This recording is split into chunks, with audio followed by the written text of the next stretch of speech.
Bismillahirrahmanirrahim.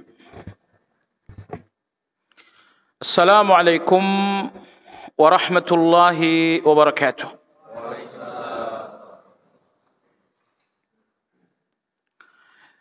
Innal hamdalillah nahmaduhu wa nasta'inuhu wa nastaghfiruh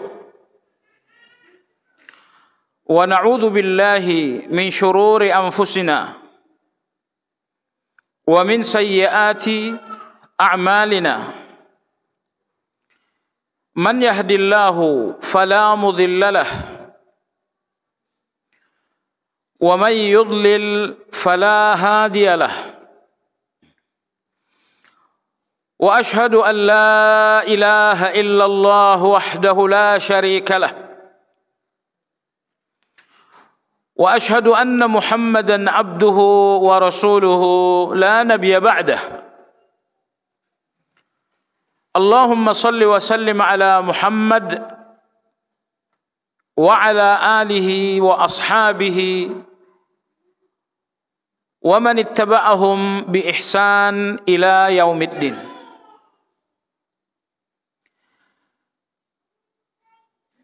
Ya ayyuhalladzina amanu ittaqullaha haqqa tuqatih wa la tamutunna illa wa antum muslimun. Kaum muslimin wal muslimat rahimakumullah. Kajian akidah malam ini insyaallah akan membahas dua tema sekaligus. Tema yang pertama mengenai mencela masa ataupun musim. Dan tema yang kedua mengenai penggunaan kata andai kata. Ternyata penggunaan andai kata ada aturannya. Dan ini tidak cuma berkaitan dengan salah dan benar, tapi juga berkaitan dengan akidah dan tauhid.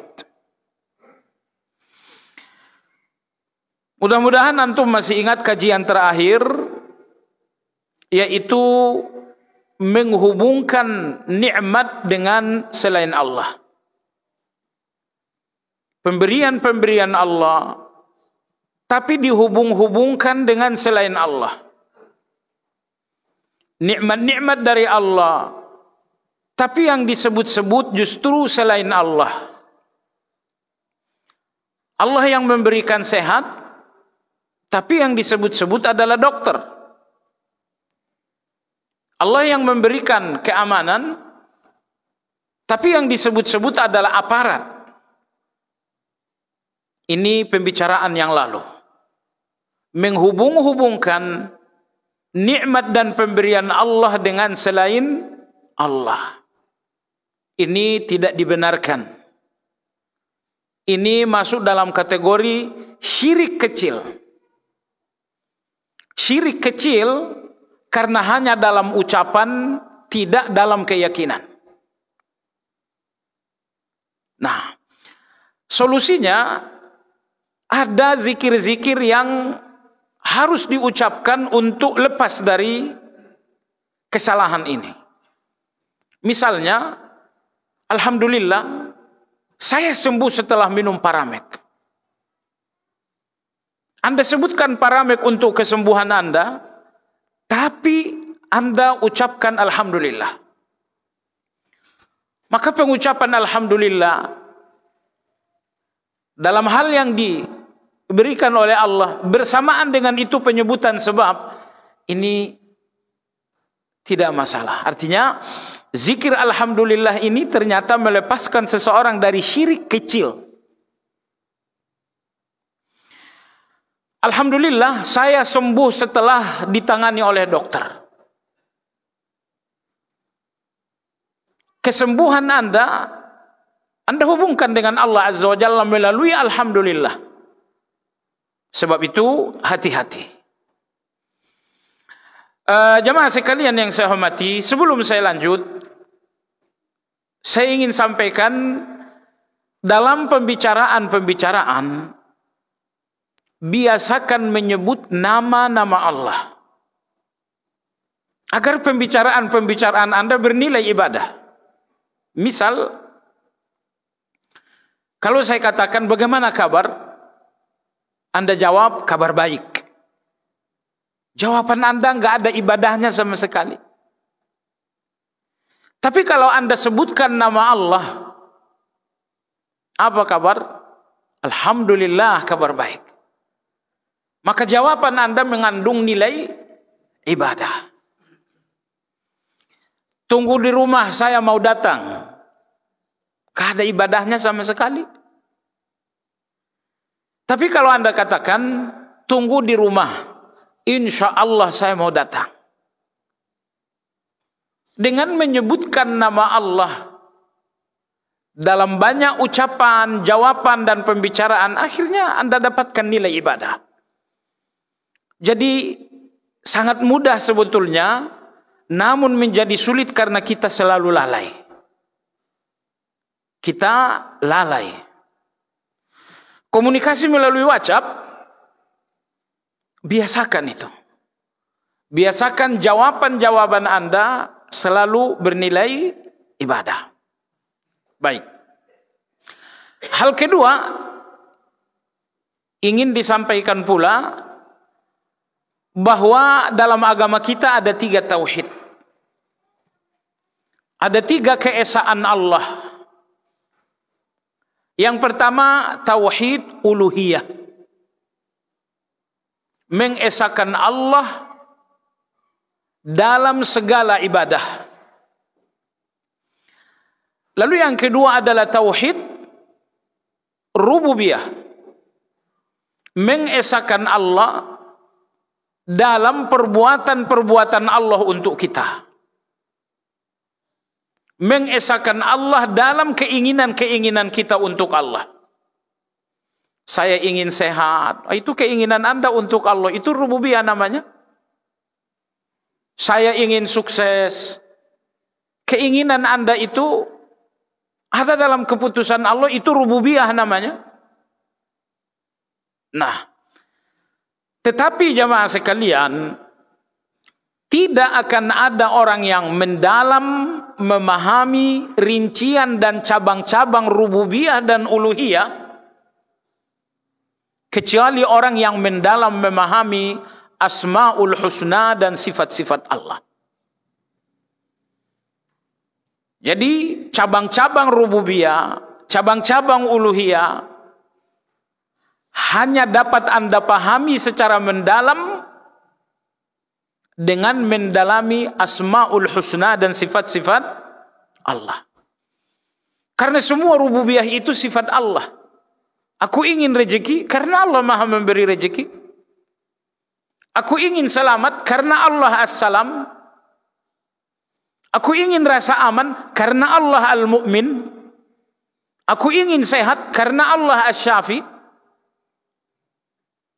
Jadi jamaah sekalian, tidak ada yang memahami secara mendalam rincian dan cabang-cabang uluhiyah dan rububiyah kecuali orang yang secara mendalam pula memahami asmaul husna dan sifat-sifat Allah Subhanahu wa taala. Baik. Pertanyaan saya, kajian yang lalu tentang menghubungkan pemberian Allah dengan selain Allah. Kalau nggak ada dokter saya udah mati. Ini ucapan ini keliru dalam tauhid uluhiyah atau keliru dalam tauhid rububiyah? Rububiyah. Baik. Atau misalnya yang kedua.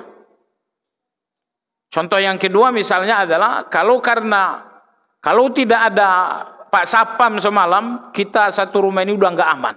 Kita udah nggak selamat. Ini ucapan ini keliru dalam tauhid uluhiyah atau rububiyah? Ada satu hal yang kurang difahami banyak orang, termasuk kita-kita yang udah ngaji. bahwa di tengah-tengah kajian kita ada satu fokus yang besar terhadap kajian tauhid uluhiyah. Itu benar, tidak salah.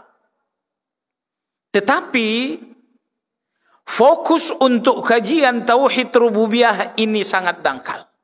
Ini sangat kurang. Padahal praktek di tengah kenyataan kekeliruan dalam tauhid rububiyah tidak kalah besarnya dibandingkan kekeliruan dalam tauhid uluhiyah. Maka contoh seperti tadi misalnya, kalau tidak ada dokter saya udah nggak selamat. Ini keliru bukan dalam tauhid uluhiyah tapi dalam tauhid rububiyah. Baik. Kajian malam ini, contoh seseorang mengatakan, dia mengatakan hari ini adalah hari yang tercela. Karena hari ini hari kegagalan bagi saya. Ini ucapan ini keliru dalam tauhid uluhiyah atau rububiyah? Uluhiyah atau rububiyah? Rububiyah. Baik. Karena semua kejadian termasuk kegagalan Anda hari ini itu rububiyah, itu Allah yang ngatur. Lalu kemudian Anda mencela hari ini karena keburukan yang terjadi hari ini. Celaan tersebut kembali kepada rububiyah. Poin kedua yang akan kita bicarakan malam ini adalah soal kata andai kata. Andai kata musibah ini enggak terjadi, enggak mungkin kita hidup melarat. Andai kata musibah ini tidak terjadi, enggak mungkin kita mengalami kesulitan. Ini ucapan keliru dalam uluhiyah atau rububiyah? Rububiyah juga. Jadi saya cuma ingin sampaikan bahwa kekeliruan dalam tauhid uluhiyah sangat banyak, tapi yang tidak kalah banyaknya adalah kekeliruan dalam tauhid rububiyah. Baik. Kita masuk poin yang pertama, yaitu mencela musim, mencela hari, mencela tahun. Anda tahu jemaah sekalian, tradisi Arab kuno di mana Rasulullah sallallahu alaihi wasallam lahir dan di mana Islam ini pertama kali muncul, bahwa orang-orang selalu mengaitkan waktu dengan peristiwa. Ya, kalau kita sekarang mengaitkan waktu dengan angka. Hari ini tanggal 2, tahun ini tahun 2022. Kalau zaman dahulu, waktu selalu dihubungkan dengan peristiwa. Nabi Shallallahu Alaihi Wasallam lahir pada tahun apa namanya? Tahun gajah. Khadijah dan Abu Talib wafat dan tahun itu dinamakan dengan tahun Amul Huzn, dinamakan dengan tahun duka cita. Jadi kebiasaan orang-orang dahulu di masyarakat Nabi Shallallahu Alaihi Wasallam selalu mengaitkan waktu, hari, bulan, tahun dengan peristiwa. Baik, sampai di sini nggak ada masalah. Tetapi penghubungan dan pengaitan waktu dengan peristiwa itu ternyata bukan sekedar cerita, tapi menjadi sebuah celaan. Ini berarti menghubungkan waktu dengan peristiwa buruk ada 2 bentuk. Atau anggaplah 3 bentuk. Insya Allah nanti akan kita bahas. Terkait dengan masalah ini, mencela waktu, mencela hari, mencela bulan, Nabi Shallallahu Alaihi Wasallam bersabda dalam hadis yang diriwayatkan oleh Imam Muslim. Kata Nabi SAW, La tasubbud dahar, fa inna allaha huwad dahar. Janganlah kalian mencela ad-dahar, yaitu waktu, karena Allah adalah ad-dahar. Jangan mencela ad-dahar, yaitu waktu, karena Allah adalah ad-dahar. Hadis ini terdiri dari dua bagian. Bagian pertama larangan. Jangan mencela ad-dahru, yaitu waktu. Lalu bagian kedua dari hadis ini penjelasan alasan kenapa tidak boleh mencela waktu. Fa inni anad dahar, karena akulah dahar itu. Dahar dalam bahasa Arab, kan bahasa Sunda. Fa inni anad dahar, karena aku adalah ad-dahar, karena akulah waktu. Jemaah sekalian, ada kekeliruan dari sebagian ahli sunnah memahami hadis ini, yakni bagian terakhir. Fa inni anad dahar, karena akulah ad-dahar itu. Maksud saya dalam hal ini adalah Imam Ibnu Hazm rahimahullahu ta'ala. Beliau mengatakan ayat ini secara redaksional menegaskan bahwa Allah adalah ad-dahar, maka ad-dahar adalah salah satu asmaul husna. Jadi bagaikan Allah mengatakan akulah ar-Rahman, akulah ar-Rahim, maka ar-Rahman dan ar-Rahim adalah asmaul husna. Dan di sini Allah berfirman anad dahar, akulah ad-dahar. Maka Imam Ibnu Hazm mengatakan kalau begitu secara redaksional ad-dahar adalah salah satu asmaul husna, karena Allah mengatakan anad dahar, akulah waktu, akulah ad-dahar. Nah, jamaah sekalian yang saya hormati, kesimpulan Imam Ibnu Hazm ini keliru dan menyalahi seluruh ulama ahli sunnah. Kenapa? Coba dengarkan kaidah penting. Apapun yang disebut-sebut asmaul husna, kalau maknanya tidak mengandung pujian, berarti itu bukan asmaul husna. Karena asmaul husna, apa arti husna? Baik. Asmaul husna artinya adalah nama-nama yang baik. Karena nama-nama Allah mengandung pujian. Karena nama-nama Allah mengandung sanjungan. Ar-Rahman, Ar-Rahim, Rabbun, Malikun. Itulah asmaul husna. Dinamakan husna karena maknanya adalah sanjungan dan pujian. Maka kalau ada kata yang dianggap asmaul husna tapi maknanya tidak husna, maknanya bukan sanjungan, berarti itu bukan. Nah, kembali kepada ad-dahar. Apa arti ad-dahar? Waktu. Apa arti ad-dahar? Musim. Apakah makna ad-dahru itu sebuah pujian? Tidak. Maka ad-dahru bukan asmaul husna. Contoh yang kedua. Orang-orang tasawuf ekstrim dalam arti kata yang ghulu. Mereka menyebutkan nama yang super spesial bagi Allah adalah Hu. Hu alias huwa. Qul huwa Allah. Nah, huwa itu asmaul husna yang paling spesial bagi Allah. Apa arti huwa? Dia. Huwa artinya dia. Pertanyaan, huwa dengan arti dia, sebuah sanjungan atau pujian atau bukan? Huwa artinya dia. Apakah Anda merasa ada satu nuansa pujian? Enggak. Apakah kalau misalnya saya katakan kepada seorang, dia, oh itu dia, apakah saya sedang memuji dengan mengatakan dia? Tidak. Kalau begitu, huwa bukan asmaul husna.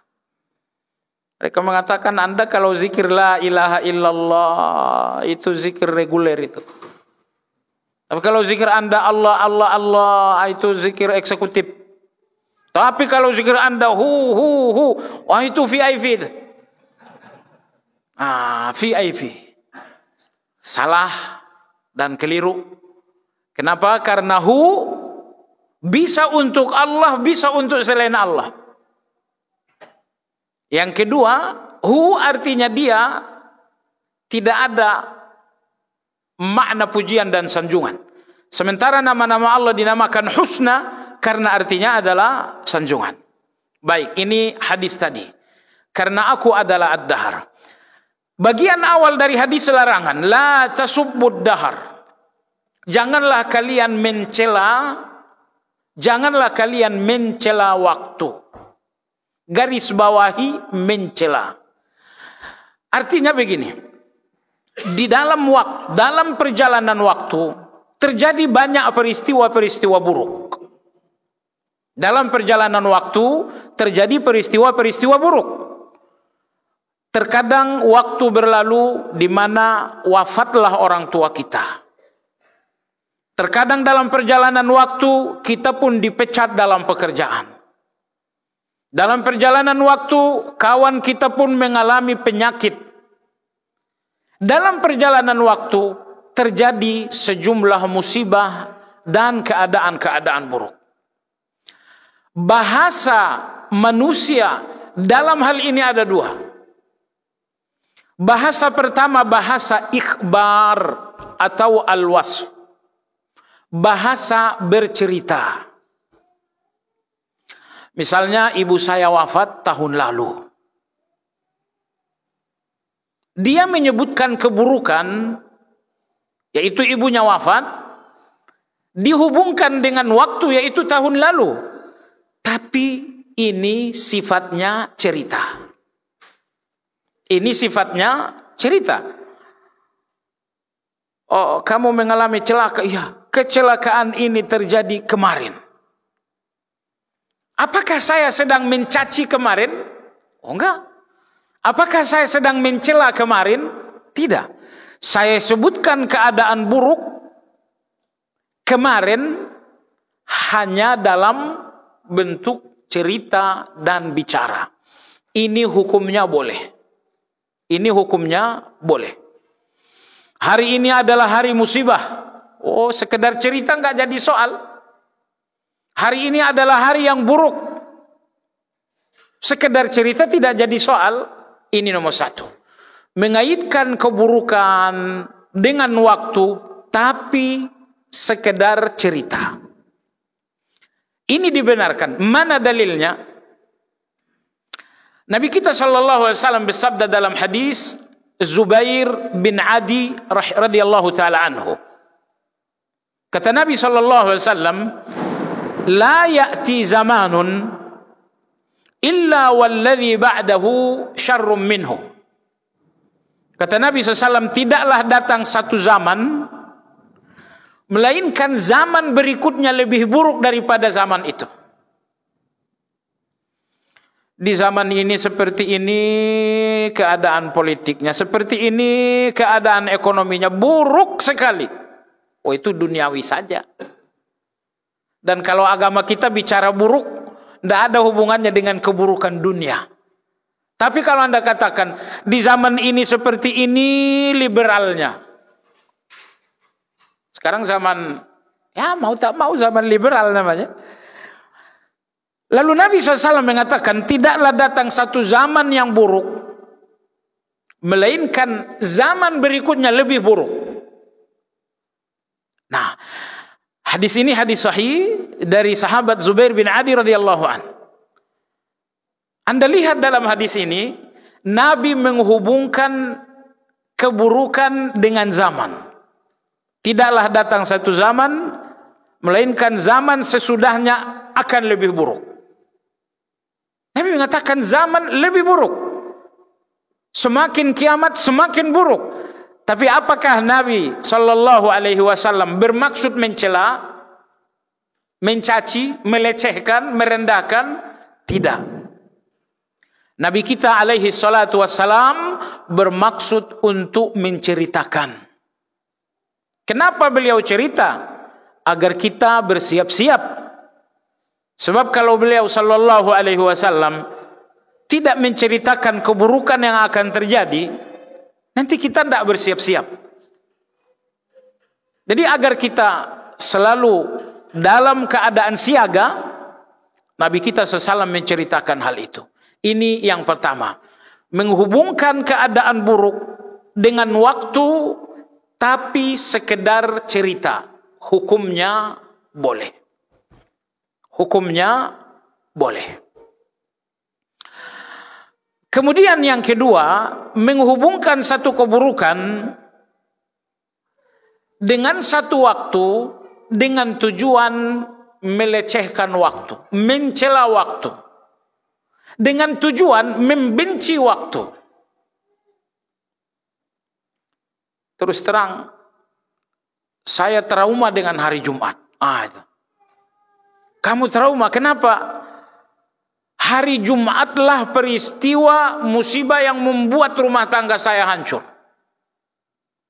Contohnya seperti itu. Anda ceritakan rumah tangga Anda hancur hari Jumat, tapi tujuan Anda adalah untuk membenci. Untuk membenci Jumat. Mencela Jumat. Oh, inilah yang dimaksudkan dalam hal ini. Itu hukumnya nggak boleh. Nggak boleh. Nggak boleh dalam pengertian apa? Jawaban tidak boleh itu jawaban global. Sementara jawaban ilmiah itu harus definitif. Nggak boleh karena syirik. Nggak boleh karena syirik kecil. Nggak boleh karena haram. Nggak boleh karena makruh. Ini empat-empatnya nggak boleh namanya. Syirik besar itu nggak boleh. Syirik kecil itu nggak boleh. Haram itu nggak boleh. Makruh itu pun nggak boleh. Makruh itu boleh nggak boleh? Makruh, makan jengkol gitu. Gak usah jengkol, dah pete. Bagi Anda yang suka nasi liwet. Nasi liwet tanpa pete bukan nasi liwet namanya. Nasi lewat. Tapi enaknya tuh nasi liwet ya kan. Baik jemaah sekalian, ini 4 sama-sama tidak boleh. Dan bahasa ilmiah itu wajib definitif. Wajib rinci. Nah, tadi dalam contoh, hari Jumat adalah hari kehancuran rumah tangga terjadi. Saya trauma dengan Jumat. Oh, kalau sampai Anda mengatakan demikian, trauma dengan Jumat, maka penyebutan waktu dan keburukan dalam konteks membenci waktu atau mencela waktu, ini hukumnya tidak boleh dengan 2 pengertian. Yang pertama, Anda trauma dengan Jumatnya karena Anda yakin bahwa Jumat itulah penyebab kehancuran rumah tangga. Ini Jumat Kliwon sih. Nah itu, sekarang nih orang-orang masih banyak yang trauma dengan Jumat dengan nama Jumat Kliwon. Ya. Nah, ini masuk dalam hadis ini. Kamu jangan keluar ya. Ini malam Jumat Kliwon. Maksud orang mengatakan Jumat Kliwon membenci atau menyematkan satu keadaan buruk kepada waktu. Iya. Mereka ingin menyematkan kesan buruk terhadap malam Jumat Kliwon. Nah, kalau mereka sekedar menyematkan saja, ini hukumnya masuk syirik kecil. Karena keburukan itu nggak ada hubungannya dengan waktu tertentu. Tapi kalau mereka mengatakan malam Jumat itu punya kekuatan gaib membuat sesuatu menjadi hancur. Kalau ini sih bukan syirik kecil lagi. Tapi ini adalah syirik besar. Jadi kesimpulan, orang yang menghubungkan keadaan buruk dengan waktu terlarang dengan 2 pengertian. Terlarang dengan pengertian syirik besar kalau ada keyakinan waktu inilah yang menyebabkan keadaan buruk.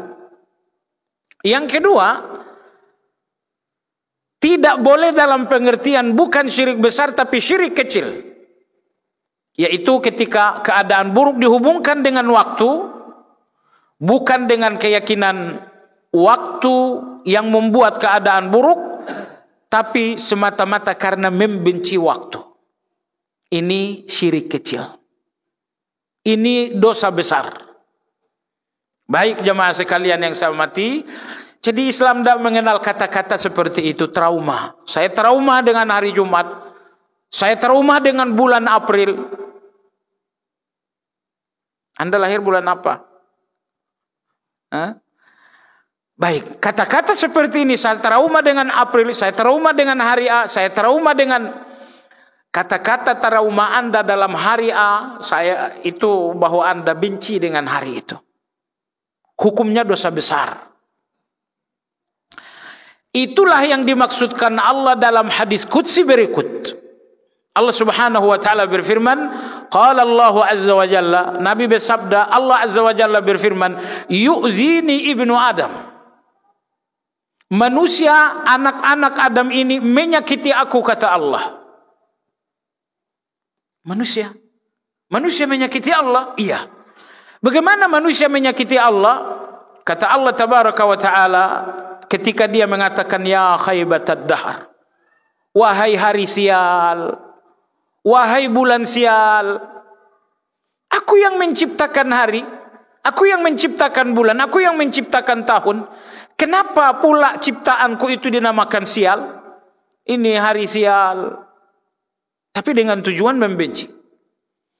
Jadi ketika Allah mengatakan ungkapan seperti ini menyakiti aku, kata Allah, menyakiti aku, menunjukkan bahwa ucapan seperti itu tidaklah terlarang sekedar dosa, tapi terlarang karena dosa besar.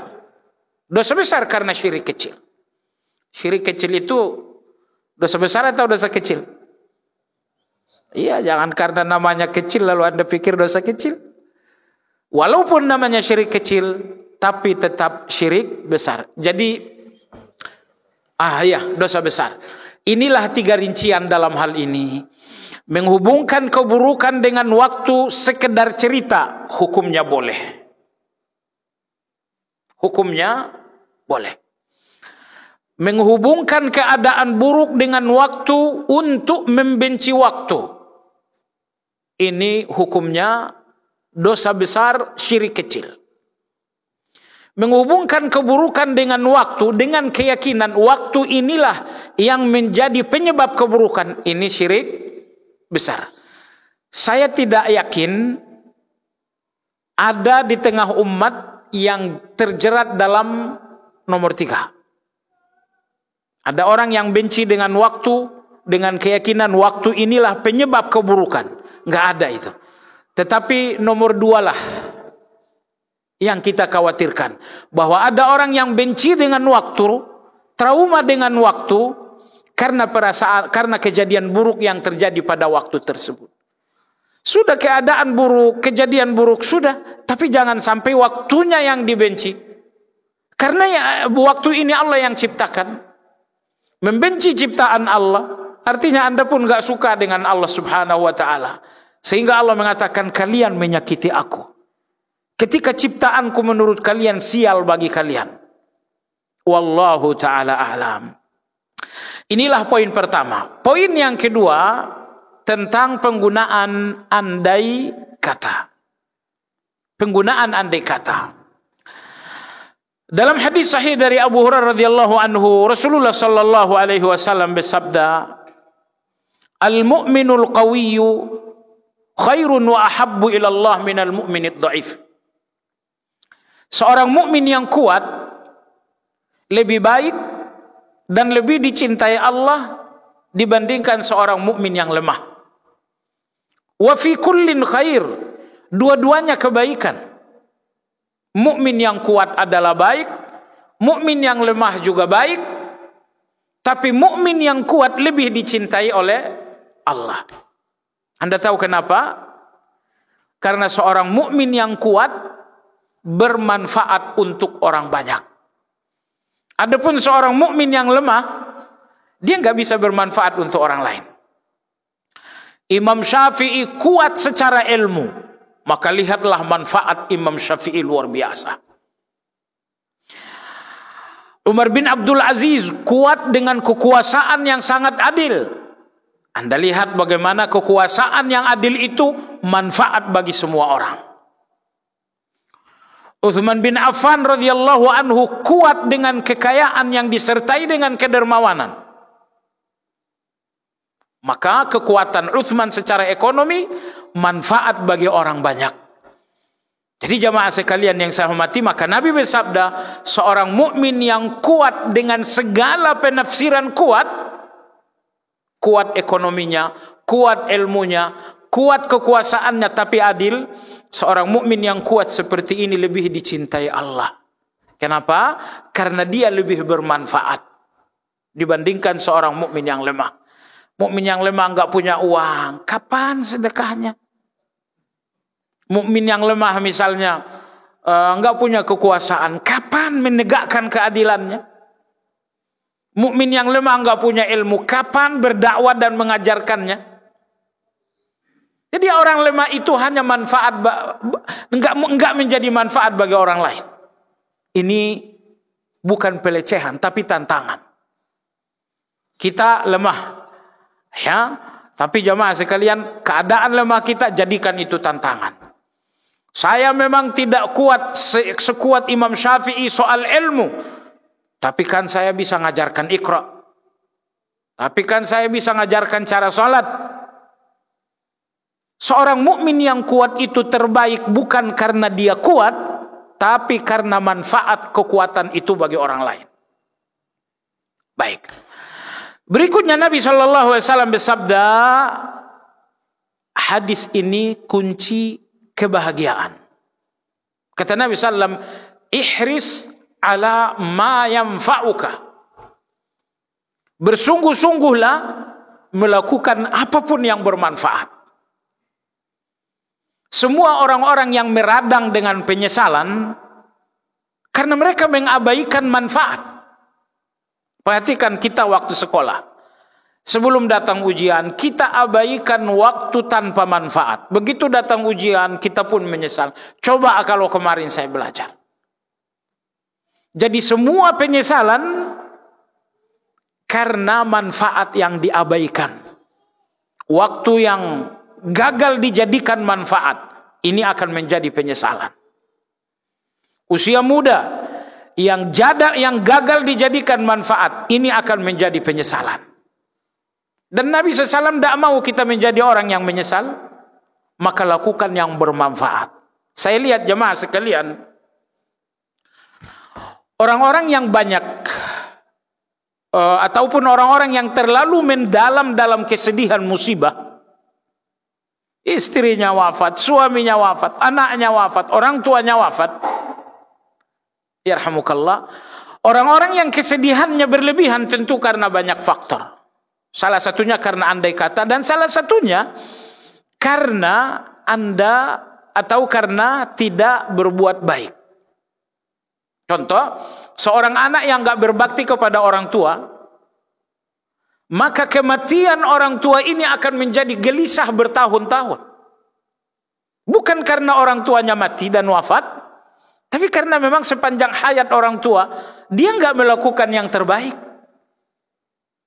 Jadi jamaah sekalian, kalau kita mengabaikan dan tidak melakukan yang terbaik, akan ada waktu di mana kita akan membayar itu dengan penyesalan, dengan kegelisahan, di mana kita terus menyalahkan diri sendiri. Aduh, saya jahat banget. Saya ini memang penjahat. Saya ini anak durhaka. Tapi ada pun orang-orang dia sepanjang hayat berbuat baik kepada orang tua. Maka kematian orang tua membuatnya gelisah, tapi enggak akan berlebihan.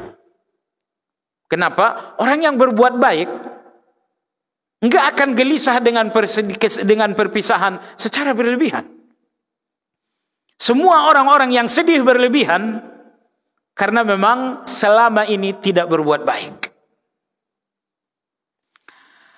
Suami wafat, istri menangis, histeris, gelisah, 7 lapis langit. Anda tahu kenapa dia gelisah? Pasti karena ada kesalahan-kesalahan selama ini. Kesalahan yang mungkin nyakitin suami. Kesalahan yang mungkin membuat suaminya celaka. Oleh sebab itu agama ini indah. Nabi bersabda, lakukan yang bermanfaat. agar engkau tidak membayar dengan penyesalan dan kesedihan berlebihan.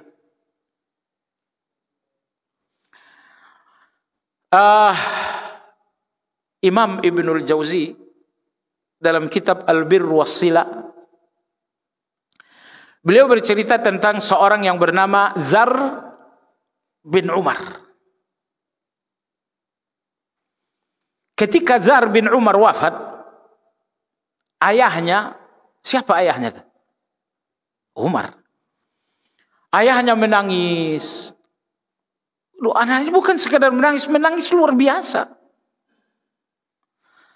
Ada seseorang yang merasa ini ketangisan sang ayah enggak wajar. Ini luka kesedihan terlalu dalam. Akhirnya orang ini bertanya, wahai Umar, nampaknya kesedihanmu terlalu dalam atas kepergian anakmu. Umar radhiyallahu anhu sambil meneteskan air mata, dia bercerita tentang anaknya. Semoga anaknya ini kita semua sebagai anak. Beliau mengatakan, aku tidak menemukan anak semulia anakku. Aku tidak pernah berjalan siang, melainkan anakku selalu di belakang, karena menghormati aku. Dan aku tidak pernah berjalan malam, melainkan anakku selalu di depan, agar aku tidak digigit ular ataupun binatang berbahaya. Aku enggak pernah sampai kepada satu majelis dengan anakku, melainkan dia tidak pernah duduk mendahului aku. Setelah aku duduk, barulah dia duduk. Dan apabila majelis telah selesai, aku selalu menemukan anakku mendahului aku untuk menyiapkan sendal. Anakku tidak pernah tidur malam sebelum aku tidur. Tapi setelah memastikan aku tidur, barulah dia tidur. Anakku tidak pernah aku bangun, melainkan makanan dan minuman telah tersedia untukku. Ini bukan sehari, ini bukan 2 hari. Sepanjang hayat, inilah kehidupan anakku dengan aku. Ada di antara antum yang seperti ini? Susah? Dan kalau mau dimulai pun udah terlambat. Tapi alhamdulillah Pak Adi masih ya. Masih, Masya Allah, masih ada ibu. Anda yang masih memiliki orang tua ini nih. Siapa tadi namanya? Zar bin Umar radhiyallahu taala anhu. Ini jadikan inspirasi. Baiklah. Jadi kembali kepada kajian kita. Kata Nabi, ihris ala ma yanfa'uk. Lakukan apapun yang bermanfaat, agar tidak menjadi penyesalan yang menjadi kesedihan mendalam.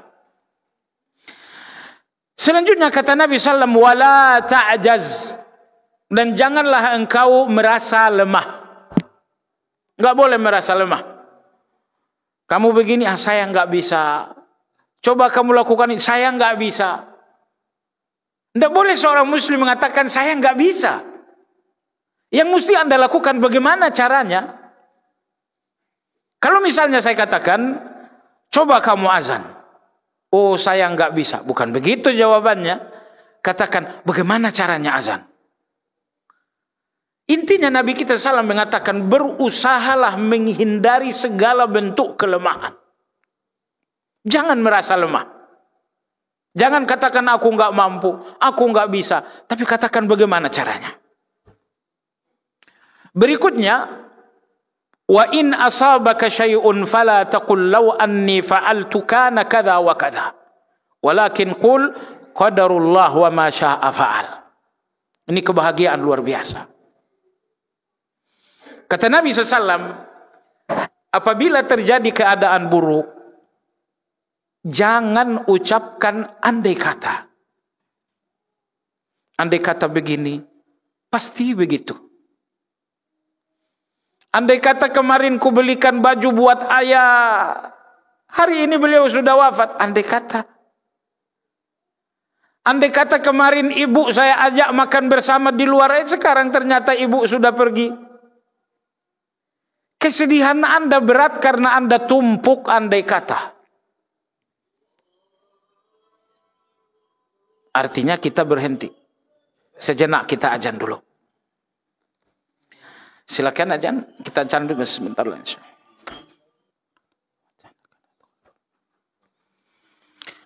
Iya. Kata Nabi SAW, fa in asabaka syai'un fala taqul law anni fa'altu kadza kana kadza. Apabila terjadi keadaan buruk, jangan katakan andai kata. Andai kata semalam saya bawa berobat, pasti tidak mati. Ya. Enggak boleh mengucapkan andai kata dalam keadaan buruk. Ketika Nabi melarang pengucapan andai kata untuk keadaan buruk, beliau berikan solusi. Solusinya apa? Qadarullah wa ma syaa fa'al. Jadi kalau terjadi keadaan buruk, contoh, Anda terlambat keluar dari rumah menuju kantor, tahu-tahu macet habis-habisan. Andai kata tadi, cepat keluar. Ini malam ini udah bicara kita, andai kata ini nggak boleh. Andai kata ini nggak boleh. Andai kata jam 6 tadi saya keluar dari rumah, pasti tidak macet begini. Semalam belajar apa? Ini macet keadaan buruk. Dan Anda masih berandai kata dalam keadaan buruk untuk menyesali diri Anda. Tidak boleh seperti itu dalam agama kita. Jadi keadaan buruk yang membuat Anda sedih, membuat Anda kesal, ucapkan qadarullah wa ma syaa fa'al. Qadarullah, ini takdir Allah. Wa ma syaa fa'al, apa yang Allah kehendaki dan Allah akan melakukannya. Jadi hafal itu ucapan. Apapun keadaan buruk, jauhi andai kata. Buat keadaan buruk itu menjadi ibadah. Ketika Anda berucap qadarullah wa ma syaa fa'al. Baik jemaah sekalian. Ulama-ulama kita menyebutkan pengucapan andai kata terdiri dari dua bentuk juga. Bentuk pertama bentuk berita, hukumnya boleh. Misal, andai kata semalam kamu datang ngaji, ada cerita bagus. Namanya cerita Zar bin Umar. Anda katakan andai kata untuk memberitakan sesuatu. Bukan untuk menyesali sesuatu. Andai kata dalam bentuk berita, hukumnya boleh.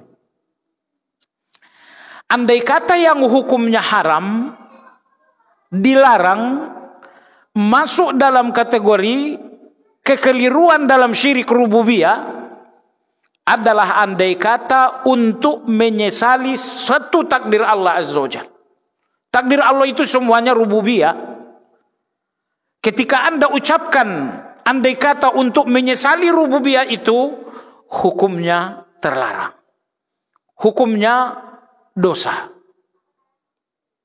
Ya, hukumnya dosa. Dan masuk akal itu menjadi dosa karena Anda akan tersiksa dengan ucapan andai kata itu. Maka jamaah sekalian, kalau kita berusaha dalam keadaan musibah menghindari andai kata, percayalah musibah ini enggak terlalu berat. Musibah ini enggak terlalu pahit. Coba kemarin saya enggak bisnis dengan dia, mungkin saya enggak rugi seperti ini. Sakit sekali Anda, udah rugi, makin rugi pula dengan andai kata itu. Semua andai kata untuk menyesali satu kejadian, hukumnya adalah dosa. Dosa karena merupakan kekeliruan dalam tauhid rububiyah. Secara Anda tidak sadari ini termasuk suudzon kepada Allah Azza wa Jalla. Jadi kalau begitu mulai hari ini jangan lagi ada andai kata untuk menyesali keadaan buruk. Terhadap semua keadaan-keadaan buruk, ucapkan satu kata yang menghasilkan ibadah dan pahala, yaitu qadarullah wa ma syaa fa'al. Kamu sih datang terlambat, qadarullah wa ma syaa fa'al. Baik jemaah sekalian yang saya hormati, sampai di sini kajian kita, mudah-mudahan bermanfaat. Adakah pertanyaan?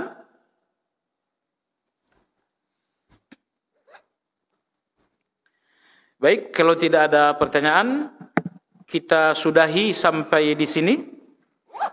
Mudah-mudahan kajian ini sekali lagi manfaat untuk kita. Kita tutup dengan zikir kafaratul majlis. Berapa menit lagi? 4 menit lagi. Ini kita korupsi 4 menit atau gimana caranya? Oke. Nah? Fadal.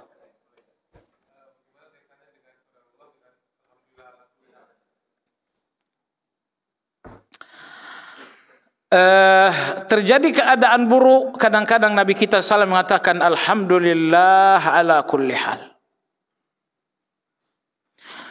Lalu malam ini hadis Abu Hurairah mengatakan kalau terjadi keadaan buruk maka ucapkan qadarullah wa ma syaa fa'al. Ini kok keterangan berbeda. Yang satu mengatakan keadaan buruk alhamdulillah ala kulli hal, dan sekarang malah keadaan buruk bukan alhamdulillah tapi qadarullah wa ma syaa fa'al. Wa ma syaa fa'al. Jamaah sekalian, kedua hadis ini berbeda tapi tidak kontra. Perbedaan yang tidak kontra, istilah ilmu kaedahnya adalah khilaf tanawwu'. Berbeda tapi tidak kontra. Beda tapi tidak kontra maksudnya apa? Gabungkan kedua-duanya. Maka kalau misalnya terjadi keadaan buruk, katakan qadarullah wa ma syaa fa'al. Alhamdulillahi ala kulli hal. Ada gabungkan kedua-duanya. Wallahu a'lam. Ada pertanyaan lain? Iyalah. Kita sudahi dengan zikir kafaratul majlis. Subhanakallahumma wa bihamdika asyhadu an la ilaha illa anta astaghfiruka wa atubu ilaik. Alhamdulillahi rabbil alamin. Assalamualaikum warahmatullahi wabarakatuh.